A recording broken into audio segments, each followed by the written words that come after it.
All right, good morning. Getting ready for San Diego, or LA, I mean. Really good football team. You know, Joey Bosa's a game wrecker. LJ's playing really good at nose. You know, Derwin James, the safety, does a really nice job. Then offensively, you know, they got some really good receivers. Keenan Allen is terrific. Mike Williams, Herbert. He's got a big, strong arm, throws the ball well. Eckler does a nice job in the running game. So we're gonna have to play well out there on the road. Questions? What makes Eckler such a good running back? I feel like he kind of came out of nowhere. Yeah, he does a really good job with.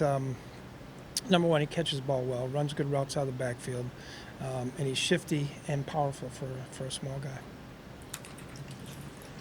Like, do you have any indication that Dalvin Cook might not be available, or are you proceeding as if he's fine and will be good to go and no problems? Yeah, no, I haven't heard anything. Do you know, is he going to practice today? Yeah. Is this kind of a distraction to the team, just the surfacing at this particular period? How would you characterize it? Not really. I mean, just go about our business, do what we do. Are you bracing for any other COVID tests, like anybody else might have to go on the list, or? Well, one of our players that was vaccinated, he had to go to the ER last night because of, you know, this COVID. I mean, it's serious stuff. So I don't know. I mean, you know, like 29 guys are getting tested because of close contact, including myself. So, you know, we just do what we do. Is there any update on how that player's doing? He's stable now, but it was scary. Can you name that player at all? No, I don't think I should. You mean because of COVID or a reaction to the vaccine, or? No, it's COVID. I mean, I'm not a doctor, but you know, it was like COVID pneumonia or something. He had a hard time breathing. He's stable, but is he still in the hospital? Yeah.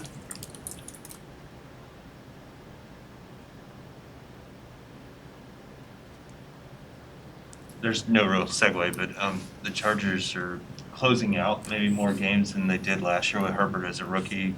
Have you kind of identified what's kind of enabled their success in late game situations this year? Yeah, he's done. You know, he's a really good athlete. So he scrambles well. He scrambled for 2 touchdowns in the red zone, one against Cleveland. But he's got a big arm. They do a lot of max protection with him. You know, and get the ball to Keenan Allen, and then you know, Mike Williams on the other side typically. You know, they got Jared Cook at the tight end spot, who's another athletic guy. So, you know, he does a nice job reading the coverages, going where he needs to go to. He looks like he's playing with a lot of confidence and smart. And, you know, the teams that have pressured him has not done great against him. Do you anticipate that you'll have Bashad Breeland this week? How serious is that? I think so. Mike, how are you dealing with all of this? I mean, you have Harrison missing with COVID, player in the hospital with accusations against Dalvin Cook. I mean, this is a lot for even your tenure. Hunter, you want me to go? Want me to keep going? I got a few more we can go. Hey, you know, this team fights, okay? They compete like crazy. You know, we had 98 plays on defense last week, but they fought till the very, very end. We've had out of the 8 games, 7 out of the 8 have come down to the last play of the game. You know, so I've never seen that in my entire career. That many games come down the last play of the game. You know, we got to figure out not to let it come down the last play of the game. Number one, and when we do, we got to. You know, figure out a way to get it done. You know, I promise you, our coaches, and it's my responsibility that we're not, you know, it's coming down the last part of the game, but the players are playing their rear ends off. And, you know, we as coaches, we're trying to figure out, you know, how can we put them in these situations.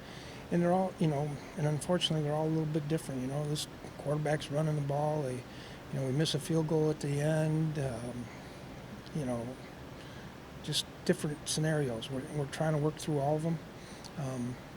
You know, so that we can start winning these games. You know, and we haven't won them yet. So we've had a little bit of, you know, the injuries and COVID and things like that, and we just got to overcome it. But you know, as long as we keep fighting, you know, good things will happen.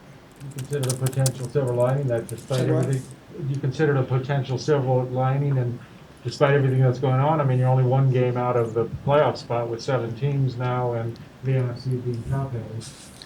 Yeah, I don't consider a silver lining that, you know, we've lost 5 of those 7 games on the last play of the game.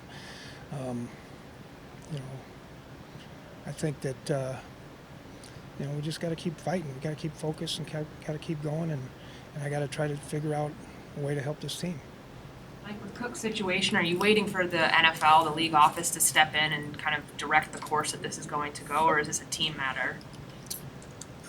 Well, honestly, I don't know that much about the situation. What I was told is the NFL said this is, what do you call it?